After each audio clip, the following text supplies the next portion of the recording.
साथियों नमस्कार। बहुत बहुत स्वागत है आप सबका अपने इस सेशन में। तो आप सबको पता है कि हम लोग अपने नेशनल सॉन्ग वंदे मातरम का 150th एनिवर्सरी सेलिब्रेट कर रहे हैं। और इस बार का जो भारत का जो इंडिपेंडेंस डे होगा वो भी इस कॉन्टेक्स्ट में बड़ा स्पेशल होने वाला है, क्योंकि पहली बार रेड फोर्ट से नेशनल एंथम के साथ साथ नेशनल सॉन्ग भी गाया जाएगा। भाई, राष्ट्र गान के साथ राष्ट्रगीत भी गाया जाएगा। लेकिन एक तरफ भारत सरकार राष्ट्रगान के साथ राष्ट्रगीत का सेम लेवल गवर्नमेंट ने किया है, और गवर्नमेंट रेड फोर्ट से इस बार राष्ट्रगीत को भी गाने की तैयारी कर रही है। वहीं दूसरी तरफ आप देखें, तमिलनाडु सरकार ने एक रेजोल्यूशन पास कराया है, थलपति की सरकार ने, विजय थलपति की, जिसमें वो ये कहते हैं कि जो स्टेट एंथम होगा वो नेशनल सॉन्ग से ऊपर होगा, वो नेशनल एंथम से ऊपर होगा। अब इस पर इशू क्रिएट हो रहा है, सबके अपने अलग अलग वर्जन्स आ रहे हैं। कोई नेशनल एंथम, कोई नेशनल सॉन्ग की वकालत कर रहा है, नहीं वो पहले आना चाहिए। जो स्टेट से रिलेटेड लोग हैं, तमिल से रिलेटेड, तमिल अस्मिता की जो बात करते हैं, तमिल कल्चर की जो बात करते हैं, वो स्टेट एंथम की बात कर रहे हैं। देखिए, आप सब जानते हैं कि हमारे देश में लोकल आइडेंटिटी जो है ना, वो बड़ा इंपॉर्टेंट रोल प्ले करती है। क्योंकि भारत में जो इलेक्शंस होते हैं, जो हमारा पॉलिटिकल सेटअप है, सिस्टम है, इसमें लोकल आइडेंटिटी का बड़ा इंपॉर्टेंट रोल है।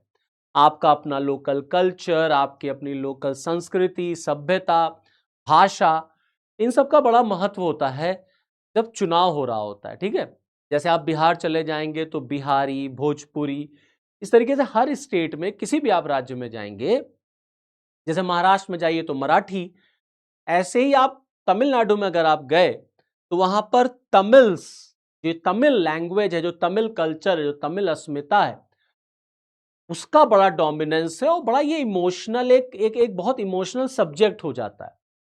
और विजय तलपति अभी नए नए मुख्यमंत्री बने हैं, नए नए राजनीति में आए। भाई, इससे पहले फिल्में किया करते थे, फिल्म में हीरो थे, एक साथ कई गुंडों को मार दिया करते थे।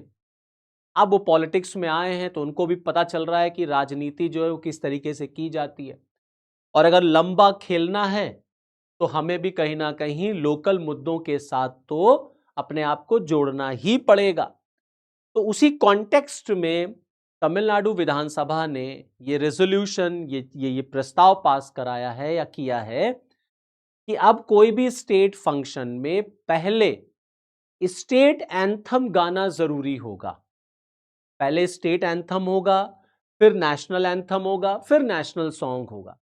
तो इसमें क्या कहता है प्रोटोकॉल, क्या राज्य विधानसभाएं ऐसा कोई कानून पास करती हैं? आइए चलिए सबको हम लोग एक एक करके समझते हैं। तो कुल मिलाकर के आप देखिए, विजय तलपति साहब ने तमिल कार्ड खेल दिया है। समझ रहे हैं? लग यही रहा है कि वो अब पक्के खिलाड़ी जो है पॉलिटिक्स के, वो बनना चाहते हैं, क्योंकि अब उन्होंने पिक्चरों से संन्यास ले लिया है। तो उनको पता है कि हमको अब पॉलिटिक्स में रहना है, तो हमें खुल करके बैटिंग करनी पड़ेगी। और वो जो काम कर रहे हैं, लग नहीं रहा है कि वो नए नए पॉलिटिशियन बने या नए नए राजनीति में आए हैं। उनको भी पता है कि अगर हमें लंबी बैटिंग करनी है तो हमको तमिल कल्चर, तमिल इमोशंस के ऊपर बैटिंग करनी पड़ेगी, खेलना पड़ेगा। तो आप देखें, जैसे Tamil is our life line, ये टर्म उन्होंने यूज किया, Tamil is our life line. और जब वो बोल रहे थे ना, स्पीच दे रहे थे जब विधानसभा में, तो बड़े इमोशनल हो गए। उन्होंने तमिल कल्चर को मदरहुड से जोड़ दिया कि जैसे माँ होती है वो बड़ी पवित्र होती है, ऐसे ही तमिल भाषा, तमिल कल्चर जो है वो बड़ी पवित्र है। और तमिल विधानसभा की तरफ से, जो मैंने आपको बताया, तमिलनाडु विधानसभा में राज्य गीत को लेकर एक प्रस्ताव पारित किया गया है।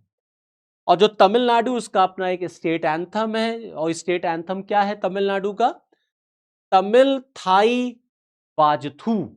ये तमिल थाई वाजतू को वहां पर स्टेट एंथम का दर्जा दिया गया, और विधानसभा से ये प्रस्ताव पास हो गया है। सारी पॉलिटिकल पार्टीज ने इसका समर्थन किया है। ऑब्वियस सी बात है, कोई इसके अगेंस्ट नहीं जा सकता, क्योंकि अगर आपको तमिल में राजनीति करनी है तो तमिल मुद्दों पर तो बातचीत करनी ही पड़ेगी।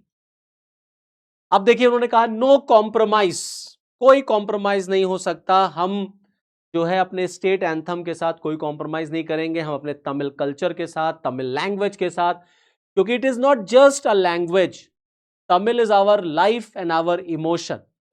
तमिल जो है केवल एक भाषा नहीं है, वो हमारा जीवन है, वो हमारा इमोशन है। और mother tongue, Tamil mother tongue जो है वो उतनी ही प्योर है जितनी कि हमारी माँ है। और बिना तमिल के हम रह नहीं सकते, बिना तमिल लैंग्वेज के हम नहीं रह सकते। और जब आप तमिल कहते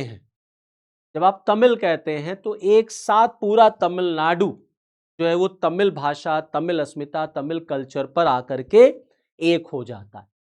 तो अब वहां की विधानसभा ने यह प्रस्ताव पास कर दिया। इससे पहले आप देखेंगे भारत में वंदे मातरम को लेकर के कितने ग्रैंड फंक्शंस हमने देखे। भाई 150 ईयर हो गए हैं वंदे मातरम के, और भारत सरकार ने उसको बढ़ चढ़ करके सेलिब्रेट भी किया। अभी विधानसभा ने, अभी लोकसभा ने, पार्लियामेंट ने उसके इंसल्ट को रोकने के लिए कानून भी पास कर दिया, आगे उस पर भी आएंगे। आप देखिए जुलाई में भारत सरकार की तरफ से एक फ्रेश गाइडलाइन लाई गई, जिसमें नेशनल एंथम और नेशनल सॉन्ग को लेकर के कुछ प्रोटोकॉल फॉलो कराने की बात की गई कि नेशनल एंथम कब गाया जाएगा, नेशनल सॉन्ग कैसे गाया जाएगा, कब कब गाया जाएगा, कितना टाइम लगना चाहिए। नेशनल सॉन्ग में आपको सारे स्टैंजाज गाने पड़ेंगे, ये सारी बातें वहां पर की गई। और नेशनल सॉन्ग जो होगा वो पहले गाया जाएगा। आप देखिए लिखा है national song to be rendered first when sung or played with state song or national anthem. अब मामला यहां पर फंस रहा है, क्योंकि गवर्नमेंट ऑफ इंडिया की तरफ से, गृह मंत्रालय की तरफ से जो प्रोटोकॉल आया था उसमें यह साफ साफ कहा गया था कि जब नेशनल एंथम और नेशनल सॉन्ग या स्टेट सॉन्ग की बात होगी तो सबसे पहले आपको नेशनल सॉन्ग गाना होगा। National song to be rendered first when sung or played with state song or national anthem. अब यह बात निकल करके आ गई। तो अब तमिलनाडु में विजय की सरकार ने कह दिया कि नहीं, पहले स्टेट एंथम होगा, फिर आपका नेशनल एंथम होगा, फिर आपका नेशनल सॉन्ग होगा। अब राज्य की विधानसभाएं या राज्य सरकारें ऐसा कानून पारित करा सकती है, विधानसभा से बिल्कुल पास हो सकता है। अब इस पर इशू तो क्रिएट ही हुआ है, क्योंकि सेंटर की तरफ से कोई और गाइडलाइन है, स्टेट अपना। अच्छा, भारत में जो राज्य हैं उनकी पॉलिटिक्स ना इसी तरीके से होती है। स्टेट में अगर आपको पॉलिटिक्स करना है तो आपको सेंटर के इश्यूज से हटना पड़ेगा। अगर आप सेंटर के इश्यूज पे स्टिक रहेंगे तो आप राज्य में कभी भी सक्सेसफुल नहीं हो सकते। तो राज्य के मुद्दों को आपको उठाना पड़ेगा। तो तमिलनाडु में इसीलिए राज्य का मुद्दा उठाया गया और स्टेट एंथम की बात की गई। अब देखिए, हम सब जानते हैं कि इस साल मतलब भारत के जो नेशनल सॉन्ग है उसके 150th 2025 में जो है वो 150 वर्ष यहां पर पूरे हुए। तो national anthem as a symbol of India's unity, prime minister 150 years of national song. तो वंदे मातरम केवल एक गाना नहीं था, वो एक नेशनल यूनिटी का सिंबल है। ये गाना उस समय गाया जाता था जब देश आजादी की लड़ाई लड़ रहा था। इस गाने का महत्व यह है कि इस गाने ने पूरे राष्ट्र को जोड़ दिया था अंग्रेजों के खिलाफ, अंग्रेजी हुकूमत के खिलाफ। समझ रहे हैं आप? आजादी के बाद नेशनल सॉन्ग को जितना इंपॉर्टेंस मिलना चाहिए था उतना मिला नहीं, क्योंकि संवैधानिक सभा ने नेशनल एंथम और नेशनल सॉन्ग दोनों तो रखा, लेकिन नेशनल एंथम को ज्यादा महत्व मिल गया, नेशनल सॉन्ग को कम। मोदी गवर्नमेंट ने नेशनल सॉन्ग को भी बराबर ला दिया नेशनल एंथम के, कि अब वही महत्व, वही सब नेशनल सॉन्ग के साथ भी वही प्रोटोकॉल चलेगा। अगर मैं हिस्ट्री की बात करूं तो देखिए, संवैधानिक सभा ने 1950 में नेशनल सॉन्ग को अडॉप्ट किया था, ठीक है। वंदे मातरम बंकिम चंद्र चटर्जी की नॉवेल आनंद मठ में 1882 में पब्लिश हुआ था, 1882 में, ठीक। इसको पहली बार गाया था रविन्द्रनाथ टैगोर जी ने 1896 में कांग्रेस के कलकत्ता सेशन में। ये कुछ फैक्ट्स हैं आपके नॉलेज के लिए। और Vande Mataram as a political song ये पहली बार यूज हुआ था 1905 में, 7 अगस्त 1905 में। तो वंदे मातरम सिर्फ एक गाना नहीं बल्कि वंदे मातरम जो है वो एक मतलब आजादी की लड़ाई का एक बड़ा मतलब इंपॉर्टेंट एक गाना बन गया था कि अंग्रेजों से लड़ने के लिए एक जोश जिसको कहते हैं वो वंदे मातरम से आता था। और उस समय जो फ्रीडम फाइटर्स थे उन्होंने इस गाने को गा करके इस देश की आजादी में अपने जीवन की कुर्बानी दे दी। तो अभी कुछ दिन पहले संसद ने कानून पास किया कि नेशनल सॉन्ग को भी वही रिस्पेक्ट मिलना चाहिए जो नेशनल एंथम को मिलता है। उसके इंसल्ट को रोकने के लिए जो कानून हमारे देश में 1971 का है, नेशनल ऑनर्स की इंसल्ट नहीं होनी, जैसे फ्लैग है, नेशनल एंथम है, अब उसमें नेशनल सॉन्ग भी आ गया। तो 1971 का जो लॉ था उसमें पहले नेशनल एंथम था, अब उसमें नेशनल सॉन्ग भी आ गया कि भाई आप नेशनल सॉन्ग भी अगर कहीं गाया जा रहा है तो इंटेंशनली आप उसको डिस्टर्ब नहीं करेंगे, आप उसको डिसरिस्पेक्ट नहीं शो करेंगे, ठीक है। आप गाएं या ना गाएं दैट्स अ डिफरेंट थिंग, आप गाएं या ना गाएं दैट्स अ डिफरेंट थिंग, क्योंकि साइलेंट रहना भी आपका फंडामेंटल राइट है। बात समझ रहे हैं आप? सुप्रीम कोर्ट कह चुका है। मतलब अगर कहीं नेशनल एंथम या नेशनल सॉन्ग गाया जा रहा है और आप अगर अटेंशन की पोजीशन में खड़े हैं तो आपने कोई वायलेशन नहीं किया। बात समझ रहे हैं? क्योंकि अगर आपको लगता है कि नेशनल सॉन्ग गाने से मेरे धर्म का वायलेशन हो रहा है, धार्मिक स्वतंत्रता का वायलेशन हो रहा है, जैसा कि इस देश में झगड़ा होता है नेशनल सॉन्ग को लेकर के, तो अगर आप अपने फंडामेंटल राइट आर्टिकल 19 के तहत जहां फ्रीडम ऑफ स्पीच और एक्सप्रेशन है उसके तहत अगर आप शांत खड़े रहते हैं, राइट टू साइलेंट, अगर आप शांत रहते हैं तो राइट टू साइलेंस भी आपका फंडामेंटल राइट है।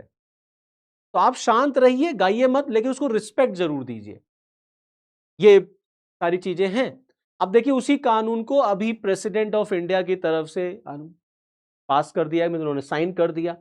अब जो संसद ने कानून पास किया था, बिल पास किया था, राष्ट्रपति जी ने उसको जो है साइन कर दिया। तो president Murmu gives assent to bill criminalizing insult to Vande Mataram.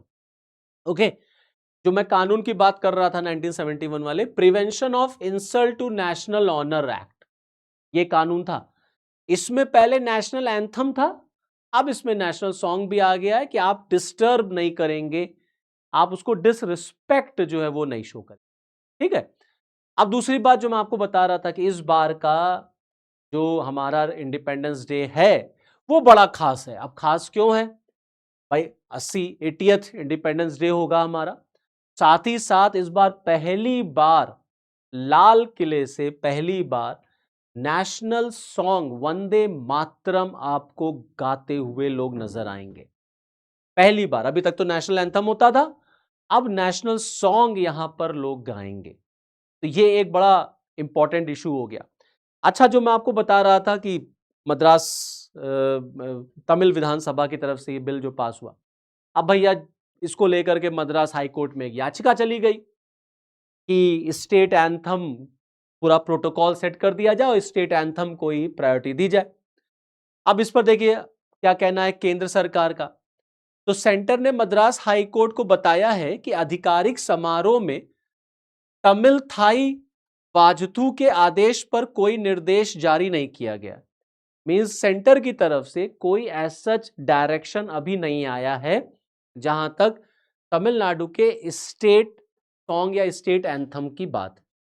State बिल्कुल कोई ऐसा कानून, अपना एंथम, अपना सॉन्ग बिल्कुल रख सकते हैं। स्टेट विधानसभा से ऐसा कानून पास भी हो सकता है, लेकिन केंद्र की तरफ से अभी इस पर कोई दिशा निर्देश नहीं आया। केंद्र की तरफ से केवल दिशा निर्देश नेशनल एंथम और नेशनल सॉन्ग को लेकर आया था कि नेशनल सॉन्ग पहले गाया जाएगा, नेशनल एंथम बाद में गाया जाएगा।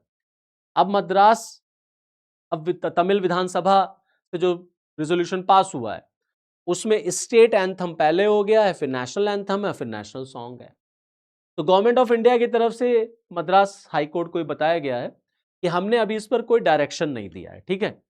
अब चलिए देखेंगे आगे क्या निकल करके आता है, किस तरीके से ये झगड़ा आगे और बढ़ता है या इसको यहीं फुल स्टॉप लगाया जाता है। क्योंकि मैंने आपको बताया ना कि ये झगड़े जो होते हैं, ये जो डिस्प्यूट है ना, इसका पॉलिटिकल माइलेज लेने की बड़ी कोशिश की जाती है कि भाई अगर हम ये काम नहीं करेंगे तो हम लोकल पॉलिटिक्स में क्या मैसेज देंगे। तो कोई इन सारी चीजों को ना छोड़ना नहीं चाहता। तो तमिल पॉलिटिक्स में तमिल अस्मिता, तमिल कल्चर बड़ा इंपॉर्टेंट है भाई। उनका मीन्स स्टेट एंथम जो है बहुत इंपॉर्टेंट होगा। लेकिन जब आप नेशनल पॉलिटिक्स की बात करेंगे तो यहाँ नेशनल एंथम, नेशनल सॉन्ग हो जाएगा। तो अगर आप उस तरीके से देखेंगे तो आप कहेंगे नहीं यार, नेशनल एंथम पहले होना चाहिए भाई। भारत राष्ट्र है, तमिलनाडु उसके अंदर आता है, बात सब सच है। उन्होंने ये नहीं कहा, विधानसभा से ये नहीं कहा गया है कि हम कुछ अमेंडमेंट कर रहे हैं या अब हम नेशनल एंथम नहीं गाएंगे या हम नेशनल एंथम गाएंगे ही नहीं, नेशनल सॉन्ग गाएंगे ही नहीं, सिर्फ स्टेट एंथम होगा। नहीं, एक प्रोटोकॉल जिसे कहते हैं कि स्टेट में अगर कोई फंक्शन हो रहा है तो वहां पर भैया पहले स्टेट एंथम गाया जाएगा, फिर नेशनल एंथम गाया जाएगा, फिर नेशनल सॉन्ग गाया जाएगा। अगर वो स्टेट एंथम को आगे नहीं रखेंगे तो मैंने बताया ना, तमिल पॉलिटिक्स जो है उसमें आपको अच्छे नंबर्स नहीं मिल पाएंगे। और ये हर राज्य में होता है और ये पूरा वोट बैंक के चक्कर में सारा काम किया जाता है। ठीक है, बाकी अपने हर स्टेट का अपना अपना भाई नेशनल सॉन्ग बिल्कुल हो सकता है और सबका अपना अपना कल्चर है और सबको उस कल्चर को फॉलो करने की आज़ादी है हमारे देश में। तो अब देखेंगे आगे चल करके इस पर किस तरीके से बातें निकल के आती हैं। तो इस वीडियो में इतना ही, फिर नेक्स्ट वीडियो में आपके साथ फिर मुलाकात होगी। जय हिंद।